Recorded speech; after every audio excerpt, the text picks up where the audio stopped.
সবাই লক্ষ্য করুন, নারদ মুনি একদিন ভগবানকে জিজ্ঞেস করছে, প্রভু সাধু সঙ্গ করলে কি হয়? ভগবান বলছে, নারদ এখান থেকে 500 হাত দূরে যাও, যাকে প্রথম দেখবে তাকে জিজ্ঞেস করবে সাধু সঙ্গ করলে কি হয়। এখন 500 হাত দূরে গেছে, কাউকে দেখতে পাই নাই, একটা ওই গোবরে পোকা রাস্তাতে ছিল, যেগুলো কেউ কোথাও নেই, তাহলে গোবরে পোকাকে জিজ্ঞেস, গোবরে পোকা সাধু সঙ্গ করলে কি হয়? গোবরে পোকা মারা গেল। নারদ এসে ভগবানকে বলছে, প্রভু এই তোমার সাধু সঙ্গ, এই যাকে জিজ্ঞেস করলাম সে বেটা তো মরে গেল। ভগবান বলছে, নারদ আরেকবার যাও, এখান থেকে 2 কিলোমিটার দূরে যাকে প্রথম দেখবে তাকে জিজ্ঞেস করবে সাধু সঙ্গ করলে কি হয়। এখন 2 কিলোমিটার দূরে গেছে মা, কেউ কোথাও নাই, দেখতে পেলো কি এক গাছের গর্তের মধ্যে একটা পাখির বাচ্চা মুখ বাড়াচ্ছে, দেখলো কেউ নাই, একে পাখির বাচ্চা সাধু সঙ্গ করলে কি হয়? পাখির বাচ্চাটাও মরে গেল। নারদ এসে বলছে, প্রভু আর আমি যাবো না, যাকে জিজ্ঞেস করছি সে বেটা মরে যাচ্ছে। বলছে আরেকবার যাও, এখান থেকে 5 কিলোমিটার দূরে যাকে প্রথম দেখবে তাকে জিজ্ঞেস করবে সাধু সঙ্গ করলে কি হয়। 5 কিলোমিটার দূরে গেছে, কাউকে দেখতে পাইনি, একটা গাভীর বাচ্চা বাছুর ঘাস খাচ্ছে, ওকে জিজ্ঞেস করছে, হারে বাছুর সাধু সঙ্গ করলে কি হয়? বাছুরটা মরে গেল। নারদ এসে বলছে, প্রভু এই আমি নাক মরলাম, কান মরলাম, আমি আর যাবো না, আমি পাপের ভাগী হচ্ছি। যাকে জিজ্ঞেস করছে সে মরছে, মানে আমি পাপের ভাগী হচ্ছি।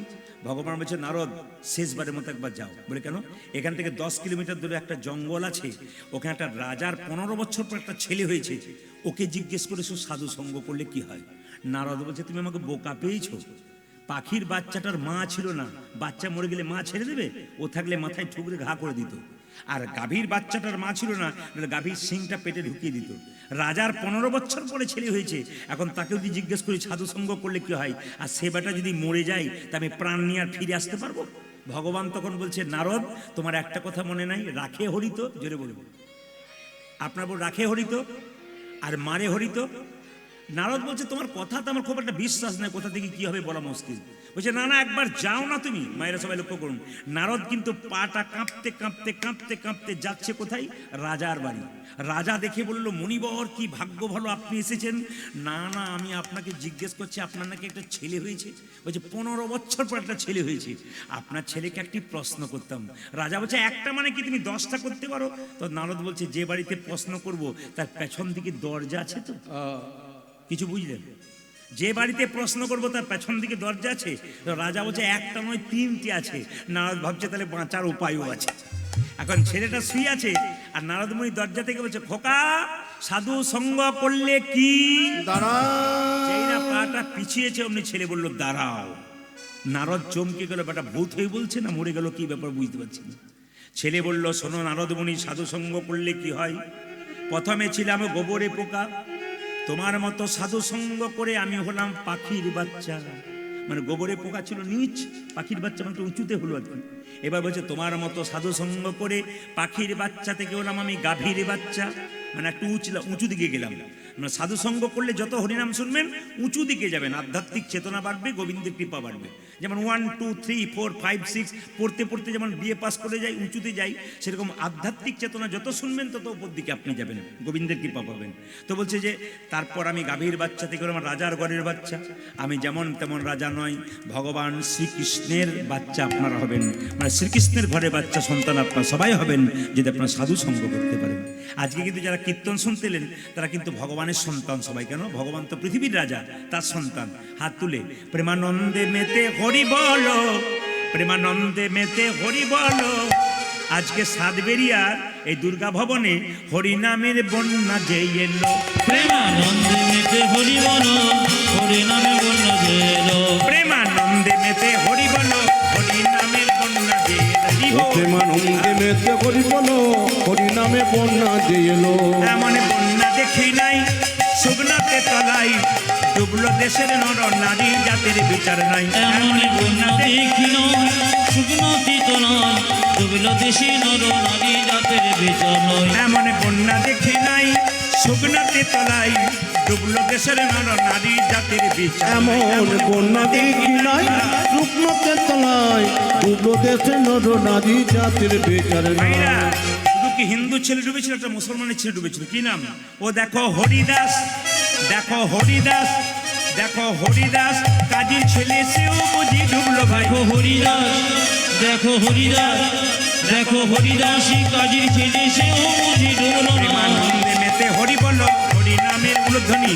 ও প্রেমানন্দে মেতে হরি বলো, হরি নামে বন্যা যে এলো। প্রেমানন্দে মেতে হরি বলো, হরি নামে বন্যা যে এলো। প্রেমানন্দে মেতে হরি বলো হরি নামে বন্যা যে এলো নন্দে মেতে হরি বলো হরি নামে পূর্ণ যে এলো নন্দে মেতে হরি বলো হরি নামে বন্যা যে এলো নয়নানন্দেতে ভনে নন্দেতে ভনে সেই তো সকলই জানে সকলি জনে সর্বসিদ্ধি করতলে করতলে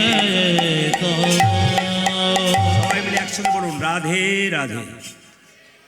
সবাই মিলে বলবেন। কৃষ্ণ নিজের মুখে বলেছেন যে আমার যদি কেউ প্রিয় হতে চাই, বিনামূল্যে কিনতে চাই, রাধে রাধে বললেই ব্যাস। তাই যদি কৃষ্ণ নিজের মুখে বলে যে রাধে রাধে বললে আমার সবচেয়ে প্রিয় হয়, তাহলে আপনারা রাধে রাধে বলবেন না কেন? জোরে বলুন রাধে রাধে। হ্যাঁ, কাল সকাল থেকে যে যাকে দেখবেন কি বলবেন? জোরে বলুন রাধে রাধে। কাল সকালে কাউকে হ্যালো করবেন, কি বলবেন? রাধে রাধে। ওপাশ থেকে যদি বলে তুই কবে থেকে আরম্ভ করলি, বলে আজ থেকে শুরু করলাম, তুইও শুরু করে দে, দেখবেন সবাই রাধে রাধে হয়ে যাবে। সবাই মিলে রাধে রাধে একসঙ্গে সবাই। চলো রে মন বৃন্দাবন ধাম, চলো রে মন বৃন্দাবন ধাম, रति जा राधे राधे नाम, मिलेंगे कुंज बिहारी, मिलेंगे राधा प्यारी। चलो मन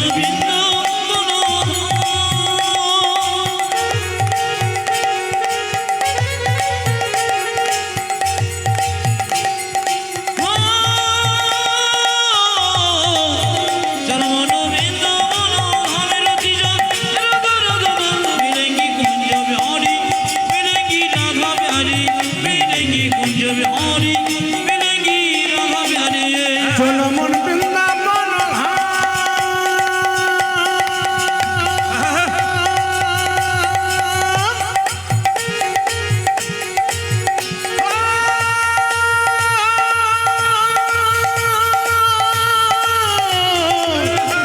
মন বৃন্দাবন ধাম রতি যা রাধা রাধা নাম, মিলেंगे कुंज बिहारी, मिलेंगे राधा प्यारी, मिलेंगे कुंज बिहारी, मिलेंगे राधा प्यारी।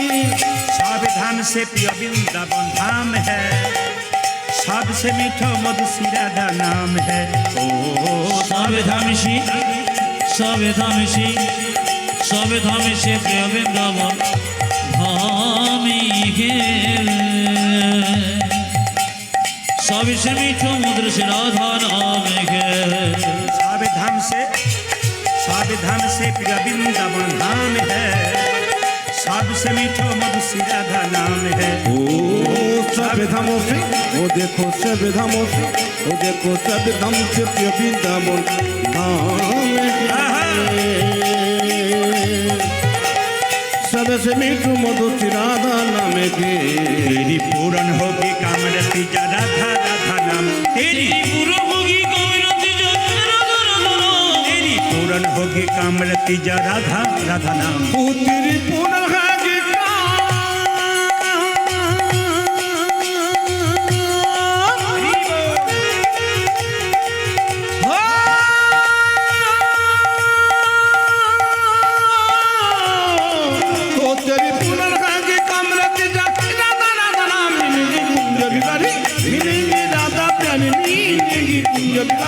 मिलेंगे राधा प्यारी। पाथ होने से जमुना में नहाएंगे, परिक्रमा करके जीवन सफल बनाएंगे। ओ प्रार्थनिशी जमुना में नहाएंगे, परिक्रमा करके जीवन सफल बनाएंगे।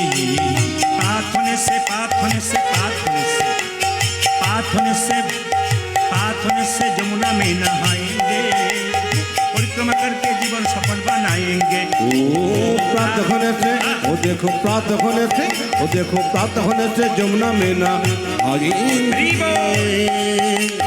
परिक्रमा करके जीवन सफल बनाएंगे। तेरी पूरन होगी कामरति जा राधा राधा नाम, तेरी पुरभोगी कविरति राधा राधा तेरी पूरन होगी कामरति जा राधा राधा नाम। तू तेरी पूर्ण खाएगी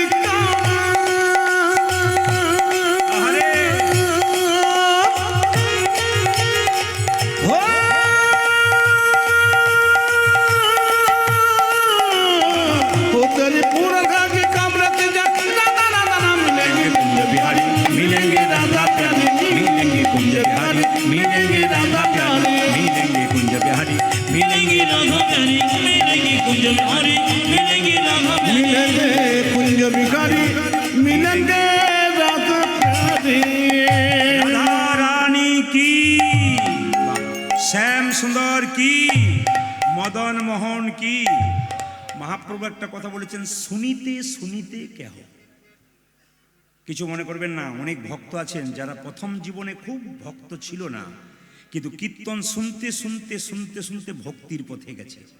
ওই জন্য মহাপ্রভু বারবার বলছেন যে এক কাজ করো, যত শুনবে তত তোমার লাভ আছে। এই জন্য বারবার বলবো, শুনিতে শুনিতে কেহ, যত শুনবেন তত লাভ আছে।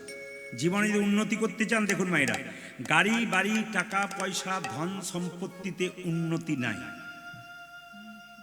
মহারাজ বলছেন বা পণ্ডিতগণ বলছেন, বাড়িতে আপনাকে কেউ কিছু খারাপ কথা বলেছে, আপনি তার প্রতিবাদ করবেন বলে চিৎকার করছেন, কিচ্ছু করার দরকার নেই। ও খারাপ কথা বলেছে বলুক, আপনার চিন্তা নেই, পাড়া প্রতিবেশীকে বলে শোনাবেন না, ওরও 5 জনকে শুনিয়ে আপনার কলঙ্ক ছড়িয়ে দেবে, আপনার দুঃখ বাড়িয়ে দেবে। দু জায়গায় বলবেন ভেতরে দুঃখ থাকলে, একটি গুরুচরণে, একটি গোবিন্দের চরণে।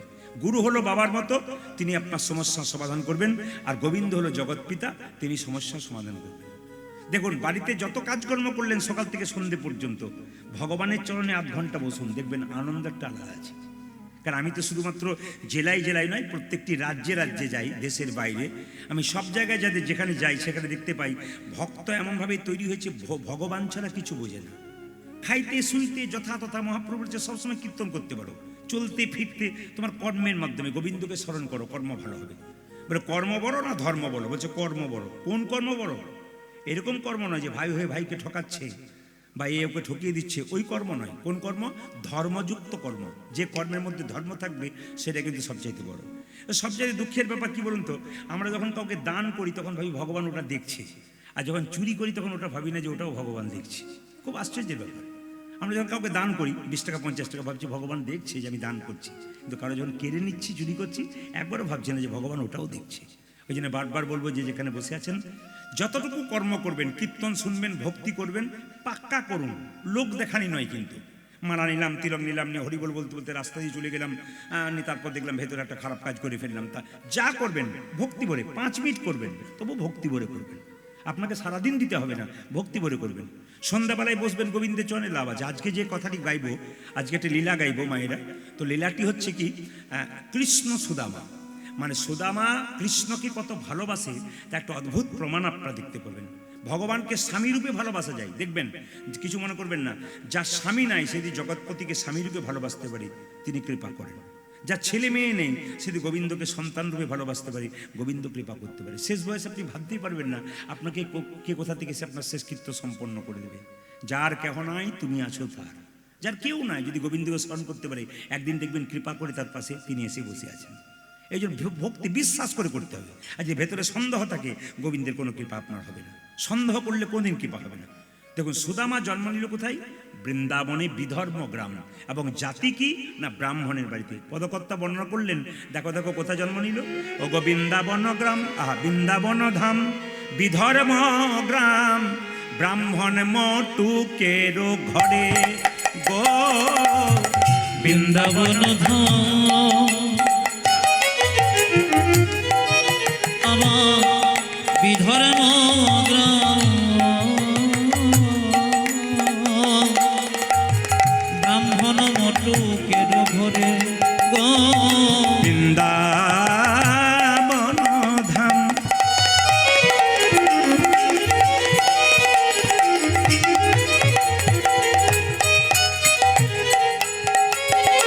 ও যে বিধর্ম গ্রাম, ব্রাহ্মণ মটুকের ঘরে গো বৃন্দাবন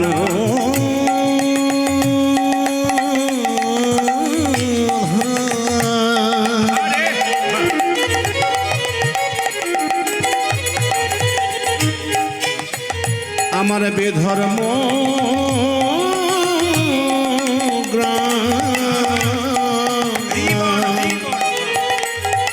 ব্রাহ্মণ মোটকের ঘরে।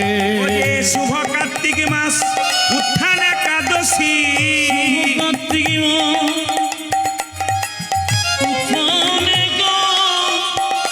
দোষী।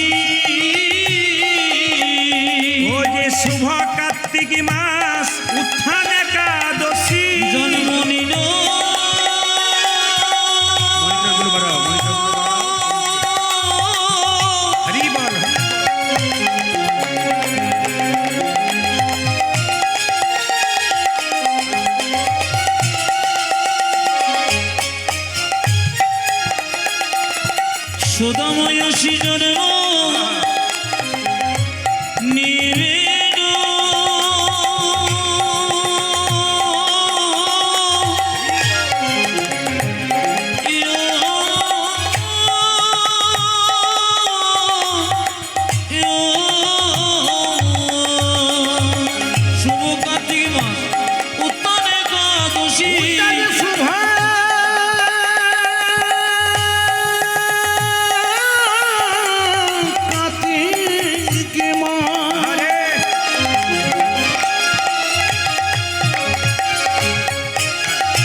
সুদামারে, জনমিল সুদামারে। আমার শুভা কার্তিক মাস উত্তর একাদশী জনমিল সুধা মারে, জনমিল সুধা মারে। ও যে সুদামায়াসী জনমনি, ওদের সুদামায়াসী জনমনে সুদামায়াসী জনমনি। দেখো দেখো সুদামায়াসী জন্ম নিল। যে ভারতী ভূমি ধন্য হলো সুদামায়াসী জনমনি। ওই দেখি ভারতে ভূমি ধন্য হলো ও যে সুদামায়াসী জনমনি।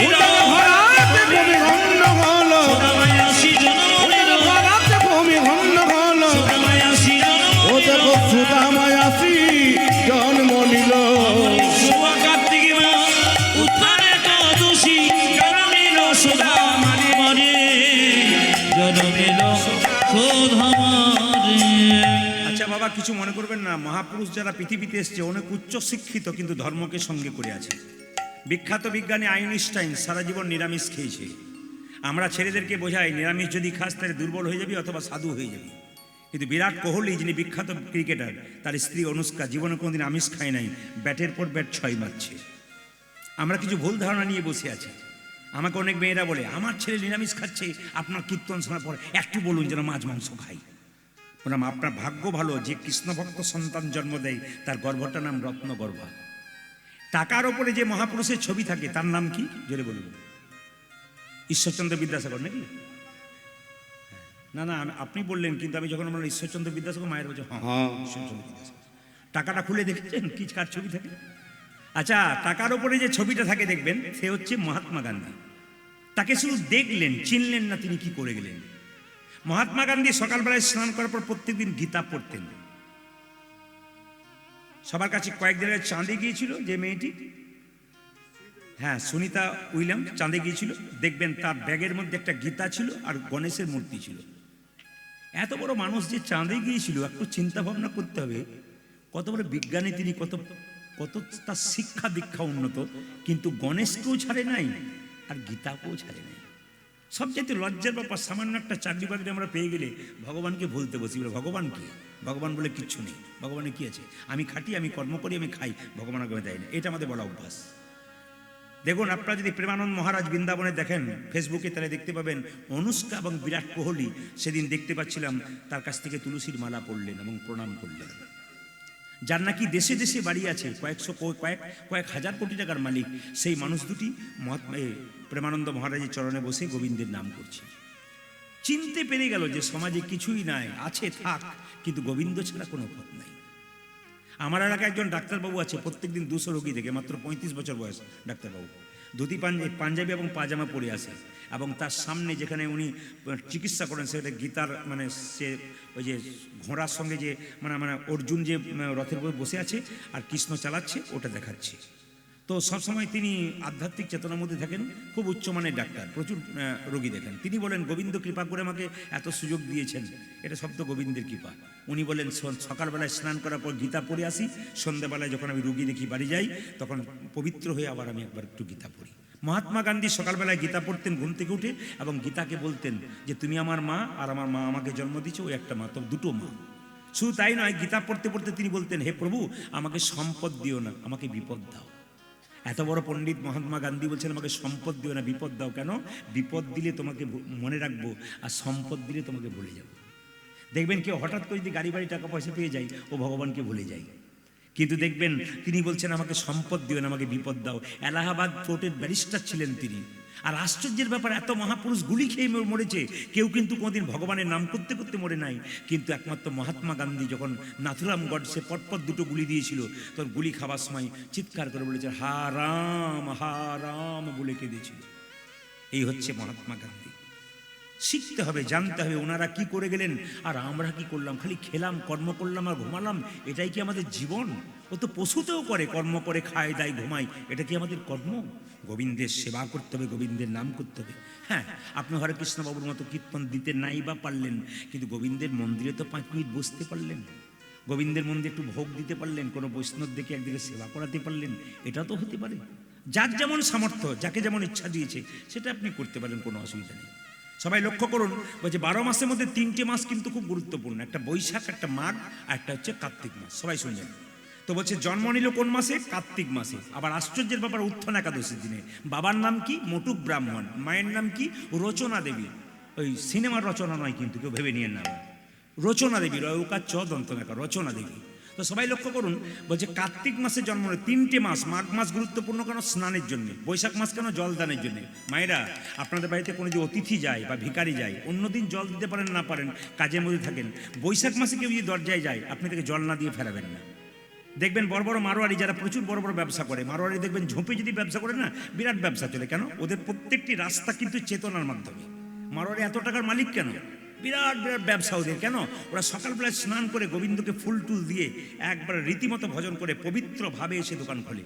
এইরকম নয় যে আমাদের মতো কিছু কিছু লোক আছে, পায়খানা কাপড়েই চলে গেল, দোকান খুলে দিল আর কি, নিয়ে গণেশকে ধূপ দেখাতে লাগলো। কিছু পবিত্রতা চাই, আচার চাই, বিচার চাই, নাহলে গোবিন্দের কৃপা কোনো মধ্যে হয় না। তো সবাই লক্ষ্য করুন, বৈশাখ মাসে একটু জলদান করতে হয়। আর কার্তিক মাসটা হচ্ছে দামোদর মাস।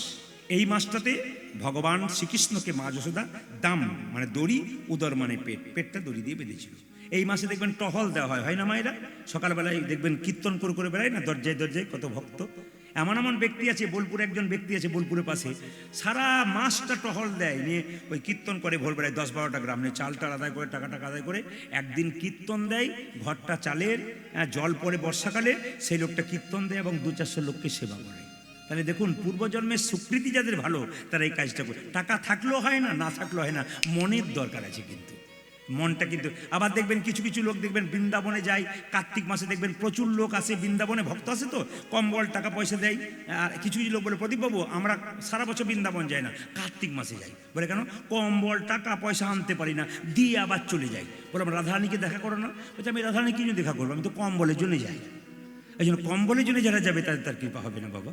এই জন্য বারবার বললাম, শুভ কার্তিক মাস উত্থান একাদশী। দেখবেন 12 মাসে 24টা একাদশী আছে, তার মধ্যে একটা একাদশী খুব গুরুত্বপূর্ণ, সেটা হচ্ছে উত্থান একাদশী। ওই সময় কিন্তু একাদশী সব ধরে, সেই দিন তার জন্ম হলো। বলছে এই যে সুদামা, ইনি কে ছিলেন পূর্বজন্মে?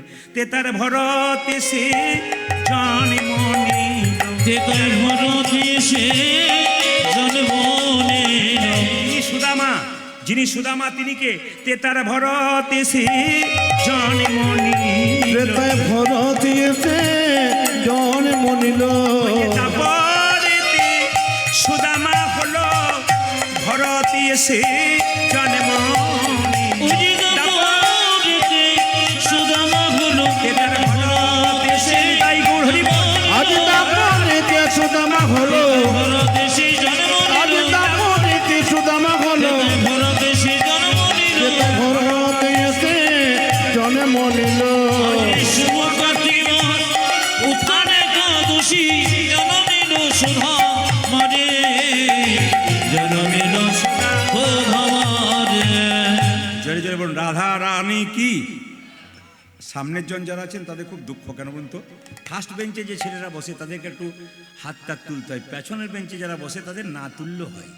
না না, আপনার সবাই তুলবেন, গোবিন্দ সবাইকে দেখতে পাচ্ছে। জোরে বলুন, রাধা রানী কি। হ্যাঁ, শ্যাম সুন্দর কি, মদন মোহন কি, হরিবাসর কি। আচ্ছা, জয়টা কেন বারবার? প্রদীপবাবু বারবার জয় কেন বলেন? জয়ের একটা অর্থ আছে। মহাপ্রভু বলছেন যে এই জীব দিয়ে আমরা মাঝে মাঝে কাউকে খারাপ কথা বলি, এই জীবে খারাপ খারাপ খাবার পাই। যদি হরিবাসর এসে মাঝে মাঝে জয় দিই না, মাঝে মাঝে পবিত্র হয় জীবটা।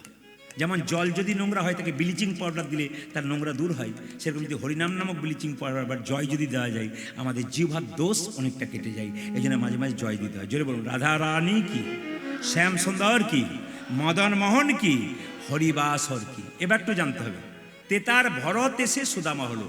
একটু যারা বসে আছেন খুব সহজ করে বুঝিয়ে দেবো। রামচন্দ্র তেতা যুগে কত বছর জন্য বনবাসে গেল? জোরে বলুন, মায়েরা বলবেন, বাবারা নয়। কত বছর গেল? 14 বছর। আচ্ছা, মনে প্রশ্ন হয় না যে 14 বছর কেন গেল, 12 বছর কেন গেল না? দেখুন, কেউ যদি ঘর থেকে বেরিয়ে চলে যায়, আপনার ছেলে চলুন 10 বছর বয়সে সাধু সেজে পালিয়ে গেল, আর তার সন্ধান পাওয়া যাচ্ছে না, কোথাও পালিয়ে গেছে অনেক দূরে, খুঁজেই পাচ্ছেন না, 12 বছর পেরিয়ে গেল, আপনি সন্ধানে পেলেন না, তাহলে বুঝবেন যদি মনে করেন তার সাধ্য কাজ করে দেবো, করে দিতে পারবেন। কারণ 12 বছর মানে একটা যুগ। যদি আপনার বাড়ি থেকে কেউ পালিয়ে যায়, আপনি খুঁজেই পাচ্ছেন না সন্ধান, তাহলে বুঝলেন উনি মারা গেছেন। তাহলে 12 বছর মানে এক যুগ, ওনার সাধ্য কাজ সাধ্য অনুযায়ী করতে পারেন, শাস্ত্র অনুযায়ী। যদি 14 বছর হয় কই ভাবলো, তাহলে 12 বছর তো পেরোবে, রামের আর কোনো চিহ্ন থাকবে না, আমার ভরত কিন্তু সিংহাসন লাভ করবে। একটু বলে দিই, একদিন রাজা দশরথ যুদ্ধ করতে গিয়ে এই আঙুলটাতে একটু ঘা হয়েছিল। তো কবিরাজ চিকিৎসা করতে করতে বললো, শোনো তোমার ঘাটা ভালো হবে, একটা কাজ আছে। বলে কি? টোটকা ওষুধের কথা বলবো। কি টোটকা? সবাই শুনবেন। তোমার 3 জন স্ত্রী আছে, কৌশল্যা, কৈকেয়ী এবং সুমিত্রা। এই 3 জন স্ত্রীর মধ্যে কেউ একজন যদি মুখের মধ্যে আঙুলটা ঢুকিয়ে লালা দিয়ে পরিষ্কার করতে পারে, তোমার তোমার আঙুলটা ভালো হয়ে যেতে পারে। সঙ্গে সঙ্গে দশরথ বলল, ও চিন্তা নেই, আমার 3 জনের মধ্যে 2 জন তো খুব ভালোবাসে, কৈকেয়ী সুমিত্রা আর কৌশল্যা। কৈকেয়ী একটু দূরে দূরে থাকে, কিন্তু 2 জন কিন্তু ভালোবাসে। কিছু মনে করবেন না মায়েরা, যাকে সংসারে খুব বেশি বিশ্বাস করবেন সে শেষে দেখবেন প্রথম বেইমানি করবে। দেখে নেবেন আপনারা মিলিয়ে আমার কথাটা। যাকে খুব বিশ্বাস করছেন আমাকে শেষ বয়সে দেখবে, এর মতো আপনার কেউ হয় না। আর যাকে দেখবেন ত্যাগ করছেন, দূরে দূরে সরাচ্ছেন, শেষ জীবনে দেখবেন সেই কিন্তু আপনার কাছে আসছে। আর যাকে খুব ভালোবাসছেন ও প্রথম বেইমানি আপনাকে করছে। কৌশল্যাকে ডাকলো দশরথ, শুনছ? বলে কি, আমার আঙুলটা তুমি পরিষ্কার করে দিতে পারবে লালা দিয়ে?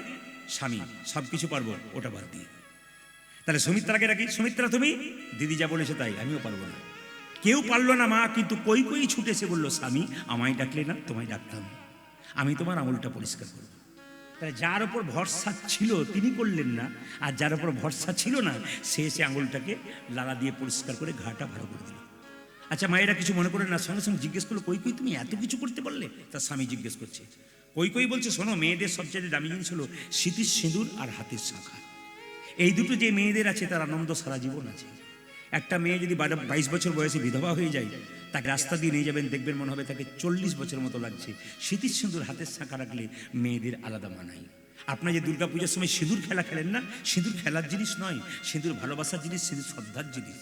আমরা অনেক বাড়িতে বাসা পাই, অনেক মেয়েরা সিঁদুর নেই, সিঁদুর নিতে নিতে আঁচলটা রাখে কেন? একটুখানি সিঁদুর মাটিতে পড়তে দেয় না। সিঁদুর খেলা করতে গিয়ে যে সিঁদুর মাটিতে পড়ে যায়, শাস্ত্র বলছে স্বামীর আয়ু ক্ষয় হয়, অমঙ্গল হয়।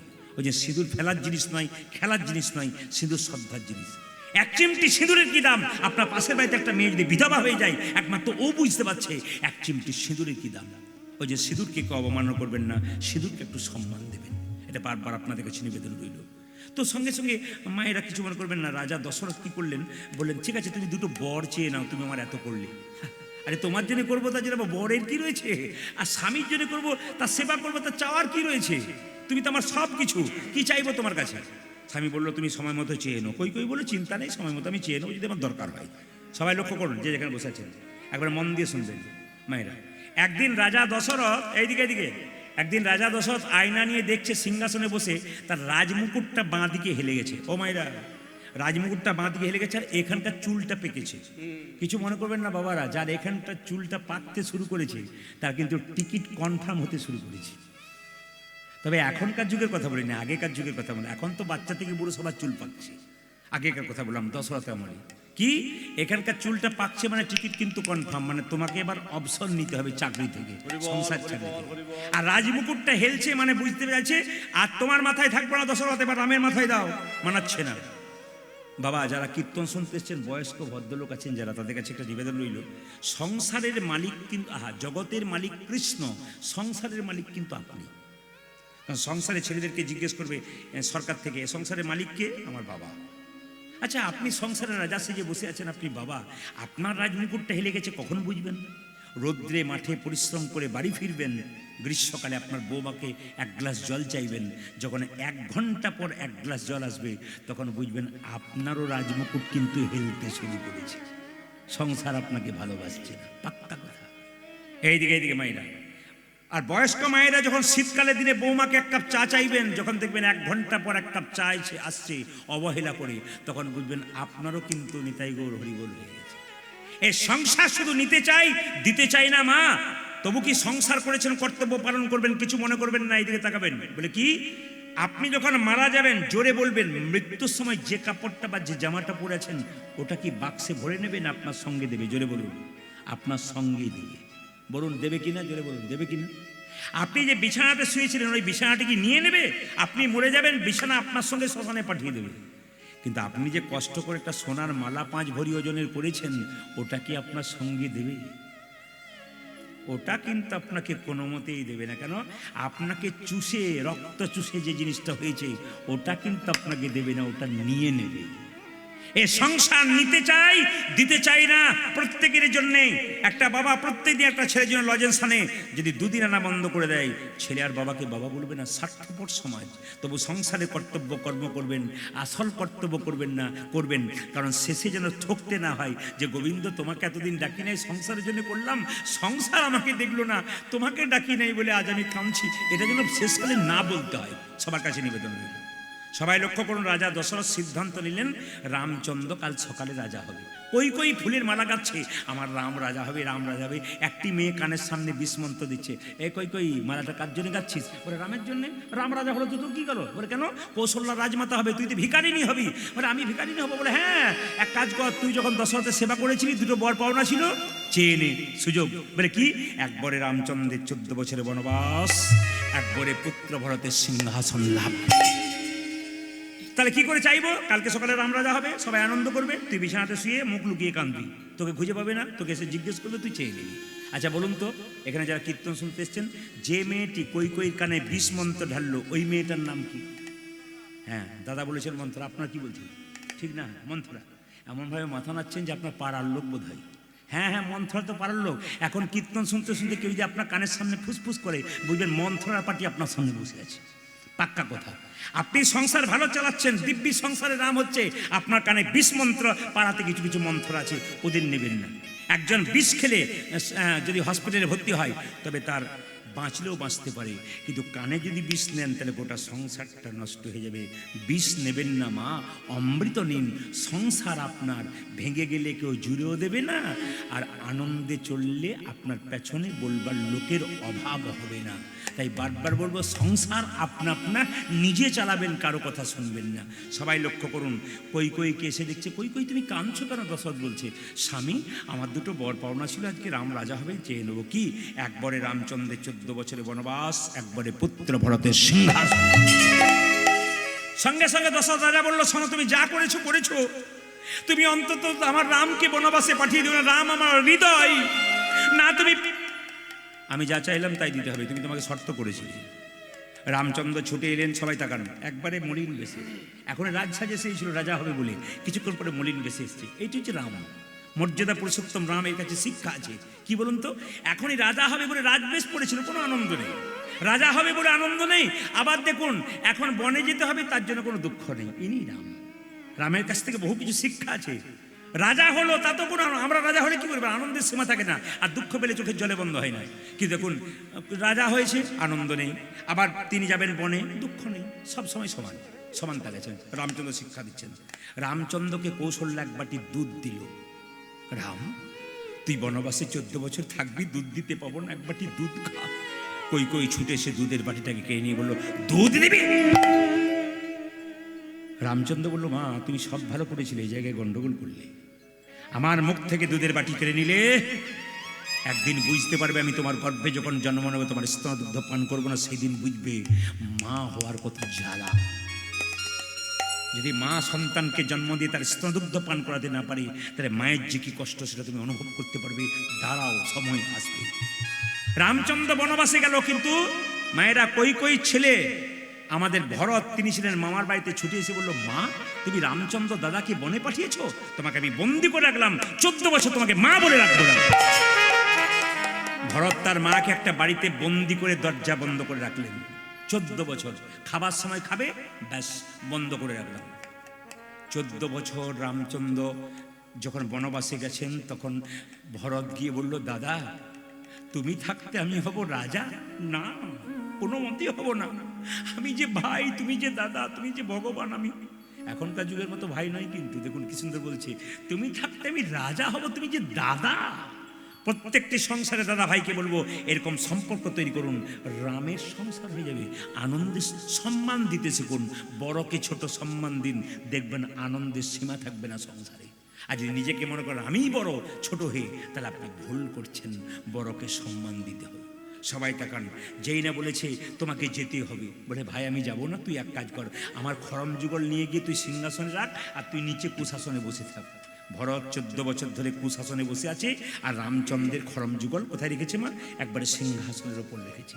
14 বছর যখন পূর্ণ হয়ে গেল, রামচন্দ্র বনবাস থেকে আসছে, বিমাতা কই কই মনে মনে ভাবছে, তুই আমাকে বন্দি করেছিস ভরত।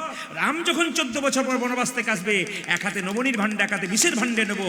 যদি আমায় মা বলে ডাকে, নবনীর ভাণ্ড তার মুখে দেবো, আর যদি মা বলে না ডাকে, বিষের ভাণ্ড মুখে দিয়ে তার প্রাণ তলে, তার চরণতলে প্রাণ বিসর্জন করবো। তবু ভাববো ভগবানের চরণে আমার মৃত্যু হয়েছে।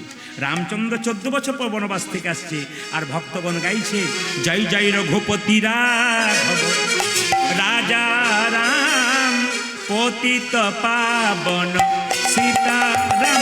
জয় জয় রঘুপতি রাঘব রাজা রাম, পতিত পাবন সীতারাম। জয় জয় রঘুপতি রাঘব রাজা রাম, পতিত পাবন সীতারাম। জয় জয় রঘুপতি রাঘব রাজা রাম, পতিত পাবন সীতারাম। ईश्वरी अल्लाह तेरे नाम, सबको सुमति दे भगवान। ঈশ্বরে আল্লাহ তেরো নাম, সবই কুসুমতি দে ভগবান। ये ईश्वरी अल्लाह तेरो नाम, सबको सुमति दे भगवान। आदि ईश्वर अल्लाह तेरो नाम, सभी को सुमति दे भगवान। जय जय रघुपति राघव राजा राम, पतित पावन सीताराम। জয় জয় রঘুপতি রাঘব রাজা রাম, পতিত পাবন সীতারাম। जय जय रघुपति राघव राजा राम, पतित पावन सीताराम। যখন রামচন্দ্র বনবাস থেকে আসছে, সবাই গানটা গাইছে। একজন বিমাতা কই কই এক হাতে নবনীর ভাণ্ড, বিষের ভাণ্ড নিয়ে কেঁদে কেঁদে বলছে, একবার আমায় মা বলে ডাক, আমার নারী জনম ধন্য হবে রাম। ওরে রাম একবার আমায় মা বলে ডাক, নারী জন ধন্য ও হয়। যে একবার আমায় মা বলে ডাক, নারী জনম ধন্য হবে। ও যাদের একেবারে জামাই মা বলে ডাক, নারী জনম ধন্য হবে। মামা বলে ডাক রে একবার। ওরে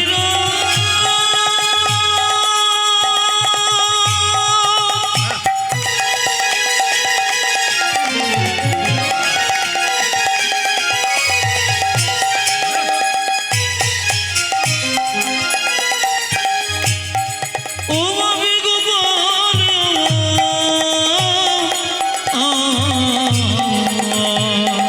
মামা বলে ডাকি রে নারী জনমে ধন্য হবে। বলে একবার আমায় মা বলে ডাক, নারী জনম ধন্য হবে রাম। যাদের একবার একেবারে জামাই মা বলে ডাক, নারী জনম ধন্য হবে। ও মায়েরা, বিমাতা কাই কই কই এক হাতে নবনীর ভাণ্ড, বিষের ভাণ্ড নিয়ে কি বলছে, একবার আমায় মা বলে ডাক। তাকান, যেই না বলেছে মা বলে ডাক, রামচন্দ্র জড়ি ধরে বলছে, মা তুমি কেমন আছো? আর বিমাতা কই কই নবনীর ভাণ্ডটা মুখে দিয়ে বলছে, রাম তুই কথা দে। বলে কি, তুই আমার গর্ভে জন্ম নিয়ে আমার স্তন দুগ্ধ পান করে তুই আমায় মা বলে ডাকবি? রামচন্দ্র বলল, মা এ যুগে তো নয়, আগামী দা পরে কংসের কারাগারে জন্ম নেব, আমার নাম হবে কৃষ্ণ, তুমি হবে দৈবকী। তবে কথা দিলাম, তোমার স্তন দুগ্ধ পান করবো না, কেন তুমি আমার মুখ থেকে দুধের বাটি কেড়ে নিয়েছো। তবে শুনে রাখো, যে দুধটা মাটিতে পড়বে, দেখবেন মেয়েদের বাচ্চা টাচ্চা হলে সেই বাচ্চা মরে যায়, বা বাচ্চাকে কেউ যদি নিয়ে চলে যায়, মায়ের দুগ্ধ দেখবেন আপনি মাটিতে পড়ে। দৈবকীর গর্ভে কৃষ্ণ জন্ম নিল, কৃষ্ণ চলে গেল নন্দালয়ে, তখন দেখবেন আপনা আপনি দুগ্ধ দৈবকীর মাটিতে পড়তে লাগলো। পড়েনি মায়ের? তখন কিন্তু সেই মাটি থেকে এই যে কলিযুগের মালসা তৈরি হয় না, মাটি চিরের মালসা, ওই মাটিটা তৈরি হলো ওখান থেকে। তো রামচন্দ্র বললো, এই যুগে তো হবে না, আগামী দা পরে কংসের কারাগারে আমি হব কৃষ্ণ, তুমি হবে দৈবকী, তোমার গর্ভে জন্ম নেব, তোমার স্তনদুগ্ধ পান করবো না, তবে তোমার মনোবাসনা পূর্ণ করবো, যদি নদিয়ায় আমি হব গৌর হরি, তুমি হবে শচী মাতা। লক্ষ্য করুন মায়েরা, রামচন্দ্র 14 বছর পর বনবাস থেকে এলো, দেখছে ভরত কুশাসনে বসে সিংহাসন পরিচালনা করছে, আর রামচন্দ্রের খরম যুগল বসানো আছে সিংহাসনে। সঙ্গে সঙ্গে ভরতকে জড়িয়ে ধরে রামচন্দ্র বলল, ওরে ভরত, এই যুগে তুই আমার ভাই হলি, ভাই হয়ে তুই দাদার জন্যই এত করলি, আমি তোকে আশীর্বাদ করলাম, পরের জন্মে যখন দাপরে আমি কৃষ্ণ হব, তখন তুই আমার ভাই হবি না, তুই আমার বন্ধু রূপে জন্ম নিবি। তুই বন্ধু রূপে জনম নেবি, বন্ধু রূপে জন্ম নিবি। তুই আমায় বন্ধু রূপে জন্ম নিবি। দাপরেতে সুদামা হবি, বন্ধু রূপে জন্ম নিবি। পুরী ভরতে দাপরেতে সুদামা হবি, তুই বন্ধু রূপে জন্ম ও নিবি। যদি দাপনেতে সুদামা হবে, বন্ধু রূপে জন্ম ও যদি নেবি, দাপনেতে সুদামা হবে, বন্ধু রূপে জন্ম তুই নেবি। আমায় বন্ধু রূপে জন্ম মায়েরা, সবাই নিবি। লক্ষ্য করুন যে যেখানে বসে আছেন, একবার জোরে বলুন, রাধা রানী কি, শ্যাম সুন্দর কি, মদন মোহন কি। এই যে কীর্তন শুনতে এসছেন, কিছু মনে করবেন না। যার মন দেখবেন খুব চঞ্চল, তার কোনো ফল কোনো কাজে হবে না। আর যার মন দেখবেন খুব স্থির, তার সব জায়গায় লাভ আছে। দেখবেন দুর্যোধন 100 ভাইয়ের দাদা, উনি খুব চঞ্চল, উনি গোবিন্দ হারালেন। আর দেখবেন পঞ্চপাণ্ডব, তার দাদা যুধিষ্ঠির, উনি স্থির ব্যক্তি, উনি কিন্তু গোবিন্দ পেলেন। মায়েরা দেখবেন যে মেয়ে খুব চঞ্চল, ও তরকারিতে 2 বার নুন দেয়, ঘরের লোকের কাছে গাল খায়, কারণ চঞ্চল তো। দেখবেন যে পুরুষ দেখবেন খুব চঞ্চল, এখানে ওখানে ওঠা বসা করে, এখানে একবার বসলো, ওখানে একবার বসলো, একবার খুঁজলো, এর জীবনে কোনো উন্নতি নেই। ঘুরে দেখুন, ঘরে গিয়ে দেখবেন জীবনে কোনো উন্নতি করতে পারে না। আর যে পুরুষ দেখবেন স্থির, এমন এমন জায়গা আছে, আপনাদের কামারপুকুর একটা জায়গার নাম করব না, আমি বহুদিন আগে গান করতে এসেছিলাম। একজন ব্যক্তি, তিনি একজন মিস্ত্রি, মোটরসাইকেল মিস্ত্রি, তিনি ছুটে এসে আসরে বসছিলেন। 10 জন এরকম পেছনে দাঁড়িয়েছে, আসুন আসুন। আমি তো ভাবলাম তাহলে কোনো অপরাধ করে এসেছে বোঝাই। কীর্তনে শেষে বললো, আমি এখন চললাম আপনাকে প্রণাম করে। বলে, কেন? কীর্তন শুরু হলে আমার মাথা ঠিক থাকে না, আমি গোবিন্দের নাম শুনতে ভালোবাসি, আমার হাতের কর্ম খুব ভালো, তাই ওরা দাঁড়িয়ে আছে। রাত 12টা হলো, আমি ওদের সব কিছু গাড়ি ছেড়ে দেবো, কিন্তু কীর্তন চলাকালীন আমি কোনো কাজ করবো না, কারণ গোবিন্দের নাম ছাড়া আমি কিছু বুঝি না। অ্যাপেলো চেন্নাই চিকিৎসার জন্য গিয়েছিলাম, সবাই শুনবেন ভালো করে। তো যে ডাক্তারকে আমি চিকিৎসা করাচ্ছিলাম, তিনি হচ্ছেন জোসেফ টাচিল। তিনি হচ্ছেন 100টা একটার মধ্যে 1 নম্বর ইউরোলজি, আমেরিকা ফেরত ডাক্তার। তাকে দেখতে পেলাম টেবিলে যীশুখ্রিস্টের ছবি রয়েছে, মূর্তি রয়েছে, আর যীশুখ্রিস্টের মূর্তির সামনে ফুলের মালা দিয়ে তিনি চিকিৎসা করছেন, প্রেসক্রিপশন দিচ্ছেন। একজন বাঙালি ডাক্তারকে দেখালাম, আশ্চর্যের ব্যাপার, দেখলাম টেবিলে একটি গোপাল রয়েছে, আর গোপালের কাছে একটা ছোট্ট থালা রয়েছে, কিছু বাতাসা রয়েছে, কয়েকটা তুলসী পাত্র রয়েছে। আমি জিজ্ঞেস করলাম, স্যার আপনারা গোবিন্দ ভজন করেন? আমেরিকা ফেরত ডাক্তার, লন্ডন ফেরত ডাক্তার। বলছে, আরে বাবা, ডাক্তার আমি বেনেছি, উনি বানিয়েছেন তবে তো, সবই তো ওনার কৃপাতে। ওনাকে প্রার্থনা করে বলি, প্রভু তোমার জন্য পৃথিবীতে এসেছি, চিকিৎসা করব, তোমার হাত সব। মানে গোবিন্দকে বিশ্বাস করে। আর আমাদের সবচাইতে লজ্জার ব্যাপার, আমাদের গোবিন্দকে একটু বিশ্বাস নাই। এত বড় লন্ডন ফেরত ডাক্তার, গোবিন্দ ছাড়া কিচ্ছু বুঝে না। আর সবচাইতে লজ্জার ব্যাপার, আমরা সামান্য কিছু পড়াশোনা করে আমরা গোবিন্দকে বুঝতেই চাই না। এইটা হচ্ছে সবচেয়ে, আমাদের হিন্দু সনাতন ধর্মের এত পতন কেন, এত অধঃপতন কেন? অন্যান্য সমাজে ধর্মীয় অনুষ্ঠান হলে দেখবেন লোক দিতে, যদিও এখানে লোকটা কম, ভক্তরা কম, কিন্তু অন্যান্য জায়গাতে আমার প্রচুর ভক্ত হয়। আপনাদের গ্রাম বাংলা হয়তো পাশাপাশি, তবু কিন্তু আপনারা যেভাবে এসছেন, হরেকৃষ্ণবাবু ভাবছিলেন লোকই তো নেই, 2-10টা বসে আছে বাবা, কিন্তু বললাম আসবেই, চিন্তা নেই। যারা পাকা পাকা ভক্ত, যারা কীর্তন পিপাসু, যারা গোবিন্দকে ভালোবাসেন, দেখুন যারা আপনারা তো বসে আছেন, এনারা দেখুন ফাঁকা আকাশের নিচে দাঁড়িয়ে আছেন, বসে আছেন। তাহলে এনাদের কি হলো, কি বলুন তো? পূর্বজন্মের স্বীকৃতি আছে বলে আসতে পেরেছে। পূর্বজন্মের স্বীকৃতি না থাকলে গোবিন্দের নাম কোনদিন শুনতে পারে না, তার ভাগ্য ভালো হয় না। এই জন্য দেখুন, অনেকে দাঁড়িয়ে থাকবেন কিন্তু তবু কীর্তন শুনবেন কেন? যে কুয়াশা পড়ছে তবু কীর্তন শুনছে। এইটা হচ্ছে গোবিন্দের কৃপা।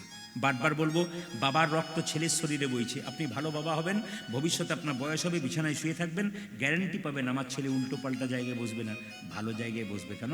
আপনার রক্ত আপনার ছেলের শরীরে বইছে। আর আপনি যদি উল্টো পাল্টা জায়গায় বসেন, হরিনাম না শোনেন, হরিনামের নিন্দা করে বেড়ান, আপনার ছেলেও সেরকম তৈরি হবে। নিম গাছে তো নিম পাতায় তৈরি হবে, আম গাছে আম পাতা তৈরি হবে। আপনি যেমন বাবা হবেন, যেমন মা হবেন, আপনার বাচ্চা কিন্তু সেরকম হবে। এটা খুব মাথায় রাখতে হবে। বাচ্চা ছোট থেকে মায়ের চলা বলা সব কিছু দেখে। এই জন্য বারবার বলবো, চলা বলা যেন সবার ভালো হয় এবং ভক্তি যেন ভালো থাকে। দেখবেন মা ভালো হলে সন্তান ভালো হবে, বাবা ভালো হলে সন্তান হবে। রামকৃষ্ণ দেব বলেছেন, আগেকার যুগে দেখবেন একটা মায়ের 3-4টা বাচ্চা হতো, এখন তার হয় না। হাম দো আর হামারা এক, নাকি? এখন তো কি বলে, হাম দো আর হামারা এক, মানে আমি আমার স্ত্রী আর আমার একটা ছেলে, কিংবা 2টো ছেলে বা একটা ছেলে একটা মেয়ে, হাম দো হামারা এক। এখন লক্ষ্য করুন, আগেকার যদি 3-4টা বাচ্চা হতো, মা কি করতো? কাজ করবে বলে ছেলেগুলো জ্বালাবে, একটা ছেলে উঠোনে, একটা উঠোনের বাইরে, একটা বাড়ির ভেতরে। মা কি করতো? কাউকে লজেন্স দিত, কাউকে বিস্কুট দিত, কাউকে খেলনা দিত, এই নিয়ে ভুলিয়ে রাখতো। শেষে ওর মধ্যে যে ছেলেটা একবার মা বলে কাঁদতো, মা কিন্তু তাকে এসে করে নিত। আমাদের ভগবান কাউকে গাড়ি দিয়ে ভুলেছে, কাউকে বাড়ি দিয়ে ভুলেছে, কাউকে টাকা দিয়ে ভুলেছে, কাউকে সুন্দর স্ত্রী দিয়ে ভুলেছে, কিন্তু এর মধ্যে থেকে যে একবার হা কৃষ্ণ প্রাণ গোবিন্দ বলে ডাকতে পারবে, ভগবান তাকেই কিন্তু আগে এসে কোলে তুলে নেবে। ভগবান পরীক্ষা করছেন, তোমাকে যে এত দিলাম, তুমি আমাকে দিলে কি? দিয়ে ধন দেখে মন, কেড়ে নিতে কতক্ষণ। ওই জন্য বারবার বলবো, বাবা ভগবান পরীক্ষা করে করে দেখে, দিয়ে দেখে তোমাকে এত দিলাম, তুমি আমাকে কি দিলে। তাই সবার কাছে নিবেদন রইল, ভগবান শ্রীকৃষ্ণ সুদামার সঙ্গে ছোটবেলায় খেলা করছে, একটা নতুন খেলা। খেলা কিভাবে খেলছে? কানাই খেলিছে বিনোদ খেলা গো, কানাই খেলিছে বিনোদ খেলা। কানাই খেলিছে বিনোদ খেলা গো, কানাই খেলিছে বিনোদ খেলা। ও কানাই খেলিছি বিনোদ খেলা রে, কানাই খেলিছি বিনোদ খেলা। গায়ে রাঙা মাটি কোটি তটে ধটি, গায়ে রাঙামাটি কোটি তটে ধটি, গায়ে রাঙা মাটি।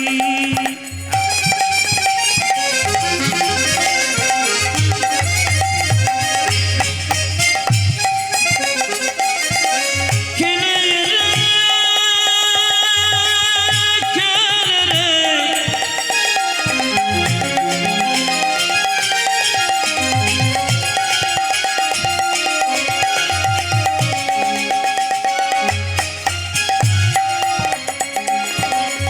ভাই কানা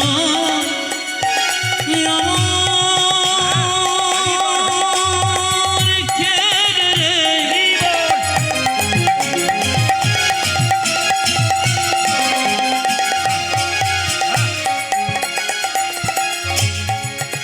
শাখা দিয়ে এলো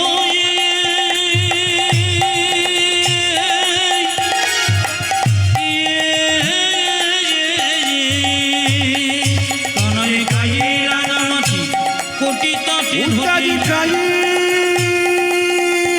রাঙা মাটি কোটি ধটে তোটি। গায়ে রাঙা মাটি কোটি তটে ধটি, গায়ে রাঙা আজ গায়ে রাঙা মাটি কোটি ধটে তোটি। কিবায় অপরূপ শোভা গো, কিবায় অপরূপ শোভা। কানাই গায়ে রাঙামাটি কোটি তটে ধটি, কিবায় অপরূপে শোভাগ, কিবায় অপরূপে ও শোভা। কানাই খেলিছে বিনোদ খেলা রে, কানাই খেলিছে বিনোদ খেলা। কানাই খেলিছে বিনোদ খেলা, কানাই খেলিছে বিনোদ খেলা। খেলবো মোরা নতুন খেলা, আমরা খেলব মোরা নতুন খেলা, খেলবো মোরা নতুন খেলা। মোর খেলিব মোরা নতুন খেলা। খেলা খেলবি, কি খেলা খেলবি? কাঁধে করা আর কাঁধে চড়া, খেলবো মোরা নতুন ওই খেলা। দেখি কাঁধে করা কাঁধে চড়া, খেলব মোরা নতুন খেলা, কাঁধে কোনায় কাঁধে চড়া, খেলব মোরা নতুন খেলা, কাঁধে কোনায় কাঁধে চড়া। খেলব মোরা নতুন খেলা। খেলব মোরা নতুন খেলা। কানাই খেলিছে বিনোদ খেলা গো, খেলিছে বিনোদ খেলা। কানাই খেলিছি বিনোদ খেলা গো, কানাই খেলিছি বিনোদ খেলা। রাধা রানী কি, শ্যাম সুন্দর কি, মদন মোহন কি। আচ্ছা বাবা কিছু মনে করবেন না, কৃষ্ণরা 24 জন বন্ধু, কৃষ্ণ বলরাম নিয়ে 26 জন। কয়জন বললাম জোরে বলুন? 26 জন। একটা বট গাছের নিচে দাঁড়িয়ে আছে, কৃষ্ণ বলছে বট গাছ থেকে 26টা পাতা পাড়া হবে, একটা পাতাতে ছিদ্র করে দেওয়া হবে, 26টা পাতা একসঙ্গে মিশিয়ে দেওয়া হবে, সবার চোখে একবার করে কাপড় বেঁধে দেওয়া হবে। তারপর যে পাতাটি ছিদ্র করা পাতা যার ভাগ্যে পড়বে সেই কিন্তু চোর হবে। আচ্ছা বুঝতে পেরেছেন? 26 জন বন্ধু কি গাছের নিচে বসে আছে বলে বলুন? বট গাছের নিচে। 26টা বট পাতা পার হবে, একটা বটের মধ্যে ছিদ্র করা হবে পাতার মধ্যে, 26টা পাতাকে একসঙ্গে মিশিয়ে দেওয়া হবে, সবার চোখে কাপড় বাঁধা দেওয়া হবে। এখন যে ছিদ্র করা পাতা পাবে সেই কিন্তু চোর হবে। একটু দেখি আপনারা কেমন কীর্তন শুনছেন, বাবারা বাদ দিয়ে মায়েরা বলুন।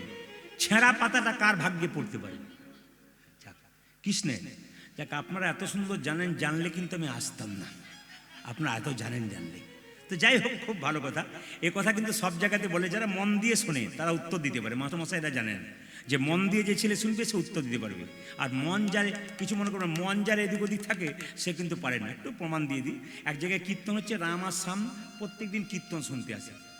প্রত্যেক দিন কাজ করার পর একটা জায়গায় যায়, যেটা আপনাদের হুগলিতে নাই, না, মানে একটু নেশা টেশা করতে যায়। হ্যাঁ হ্যাঁ, এখানে কোনো মাতাল নাই। আমি ভুল বলে ফেললাম নাকি? আমি ভুল বলে ফেললাম?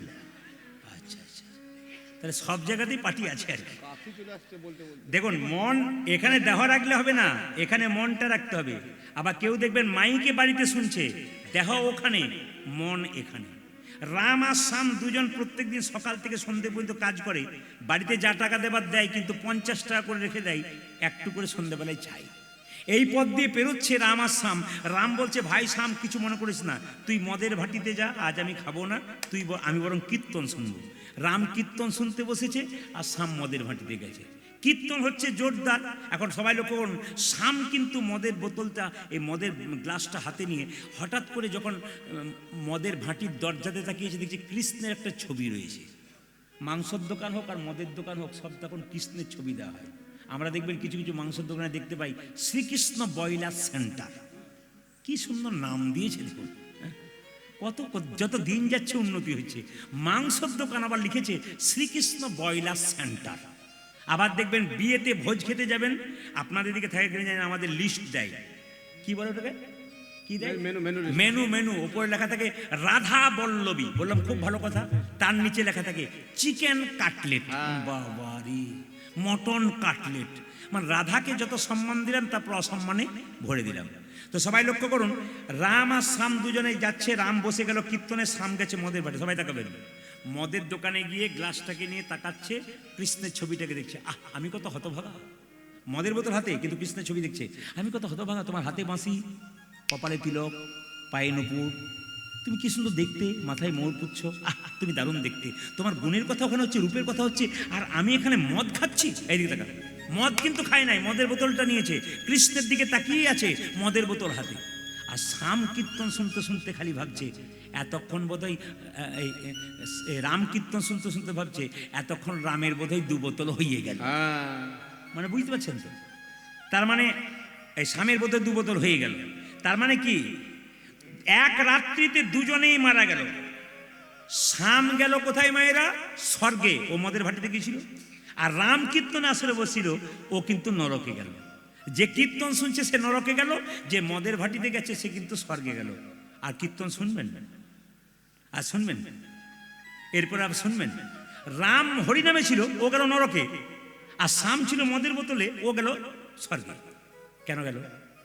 শ্যাম মদের ভাটিতে ছিল, হাতে মদের গ্লাস ছিল, মন ছিল হরিনামের কাছে। আর রামের শরীর এখানে ছিল, কিন্তু মনটা ছিল কোথায় বলুন তো? মদের ভাটিতে। কিছু মনে করবেন না, কীর্তন শুনছেন, মন যদি ঘরে থাকে আপনার লাভ নাই। যদি কেউ কীর্তন মাইকও শুনছে, ওখানে দেওয়া আছে, মন যদি এখানে আছে, তাহলে কিন্তু আপনার লাভ আছে। এখন দেখুন 26টা পাতা পারা হয়েছে, সবার চোখ। তুই কি পেয়েছিস? তুই কি পেয়েছিস? আরে আমারটাও ভালো। ভালো পেয়েছি। তুই কি পেয়েছিস? কৃষ্ণ নিজে দেখছে, যা আমারটা ফুটো পর পাতা। কৃষ্ণ চোর, কৃষ্ণ চোর, কৃষ্ণ চোর। কৃষ্ণ বলছে, চুপ কর, আমাকে চোর বলছিস? আমি নবনী চুরি করে আমি একা খাই, তোরা তো খাস। যে চুরি করে সেও চোর, আর যে চুরি করা জিনিস খাই সেও চোর, তোরা তো চোর। সঙ্গে সঙ্গে কৃষ্ণ বলল, সুদামা, তাহলে আমি যখন চোর হলাম, আমার কাঁধে সবাই এক এক করে চাপবি। মায়েরা সবাই লক্ষ্য করবেন, সুদামা লীলাটি কত সুন্দর দেখুন।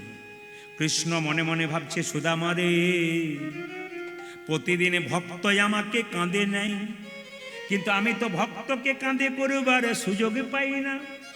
ওরে সুদামা রে, ওরে সুদামা রে, ভক্তকে কাঁধে করে চাপিয়ে কি যে আনন্দ আমি তো কোনোদিনই অনুভব করি নাই। আজ আমি তোকে কাঁধে চাপিয়ে দেখব ভক্তের চরণ ধুলিতে কত আনন্দ আছে। সুদামা, তুই প্রথমে আয়। সুদামা কাঁধে চেপেছে, ডান পাটা এই বুকে আর বাঁ পাটা পিঠের দিকে। কৃষ্ণ বলছে, হ্যাঁ রে সুদামা, একটা পা পেছন দিকে একটা পা আগে রাখলি কেন? তুই দুটোই পা সামনে রাখ। সবাই তাকান। দুটো পা যখন সুদামা সামনে রেখেছে, কৃষ্ণ বুকে ধরে বারবার কাঁদছে, ওরে সুদামা রে, তুই আমার চরণ ধরে কত কাঁদিস, কত যেতে আনন্দ আছে আমি অনুভব করতে পারি না। আজকে তোকে কাঁধে চাপিয়ে বুঝতে পারছি তোর চরণ ধরে কত আনন্দই আছে। মায়েরা, সুদামার হঠাৎ দেখছে কৃষ্ণের সুদামার পায়ে দুফোঁটা জল পড়ছে, তখন সঙ্গে সঙ্গে কৃষ্ণকে সুদামা বলছে, হ্যাঁ রে সুদামা, কৃষ্ণ নিশ্চয়ই তোর খুব কষ্ট হচ্ছে, কারণ তুই তো কাউকে কাঁধে চাপাসনি, আমাকে চাপালে তোর খুব কষ্ট হচ্ছে, কারণ তোর পায়ে আমি বুঝতে পারলাম আমার পায়ে তোর চোখের জল পড়ছে। কৃষ্ণ বলছে, না রে সুদামা, এই জগতে মানুষ দুভাবে কাঁদে, এক আনন্দের সময়, এক দুঃখের সময়। আজ আমার দুঃখের কান্না নয়, আনন্দের কান্না, আমি ভক্তকে বুকে করে নিতে পেরেছি। মায়েরা, যেই না কৃষ্ণ সুদামাকে কাঁধে করে নিয়ে যাচ্ছে, দৌড়াচ্ছে, অমনি সঙ্গে সঙ্গে কৃষ্ণ কি করছে, সুদামা পর্ব হয়ে যাচ্ছে, এ কানাই, এ দৌড়ে ছুটিস না, আর আমি যে পড়ে যাব। কৃষ্ণ বলল, সুদামা রে, এই জগতে কেউ আমায় যদি ঠিক মতো ধরার মতো ধরতে পারে, তার জীবনে আর পড়ার ভয় কোনোদিনই থাকবে না। হরি বল। এইদিকে সব কর্ম করুন, ভগবান বলছে যে আমাকে কেউ ধরার মতো ধরতে পারে, তার আর পড়ার ভয় থাকে না।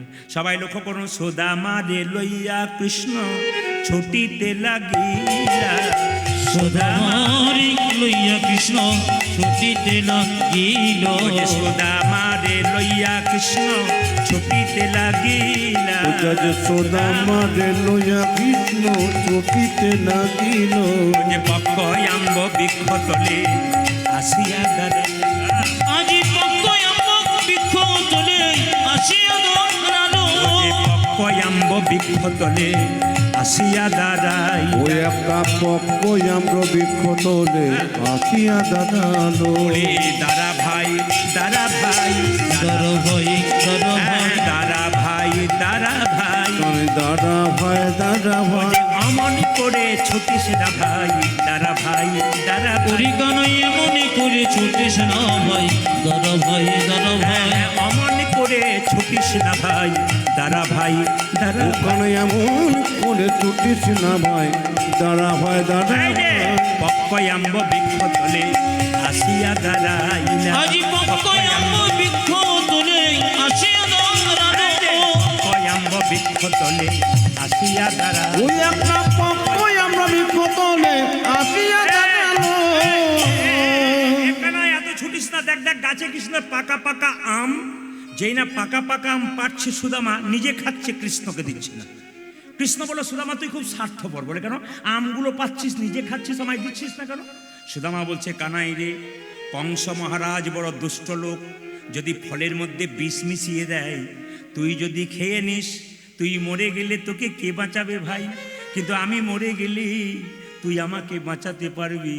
সুদামা কৃষ্ণকে দিচ্ছে আর কৃষ্ণ সুদামাকে দিচ্ছে। যখন কৃষ্ণ এঁটো আমটা খাচ্ছে, সুদামাকে দিচ্ছে, সুদামা বলছে, বাবা তোর আমের মধ্যে কি অমৃত আছে রে? যে আমটা খারাপ ছিল তুই খেয়ে নিলি, আর একবার অমৃত হয়ে গেল। মায়েরা, কিছু মনে করবেন না, দেখবেন যেখানে মহোৎসব হয়, বাড়িতে খিচুড়ি করবেন, এত সুন্দর করবেন, তাতেও মজা নাই। কিন্তু দেখবেন যেখানে মহোৎসবে একটু ডাল চাল দিয়ে জলের মতো খিচুড়ি করেছে, ওটা খেয়ে দেখবেন মজা আলাদা আছে। কেন? ভগবানের প্রসাদের মধ্যে একটা আনন্দ। কৃষ্ণ সঙ্গে সঙ্গে সুদামা বলছে, তোর এঁঠো বড় মিঠো লাগে ভাই রে কানা, তোরে তো বড় মিঠো লাগে কানাই, তোর মুখে কি আছে রে কানা, তোর এঁঠো বড় মিঠো লাগে ভাই রে কানা, তোর এঠো বড় মিঠো লাগে ভাই রে কানা, খাইতে বড় সুখ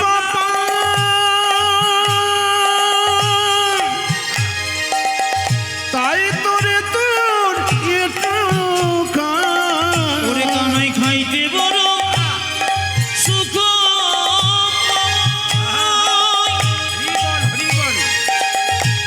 তাই তো তোরে তো আজ না জানি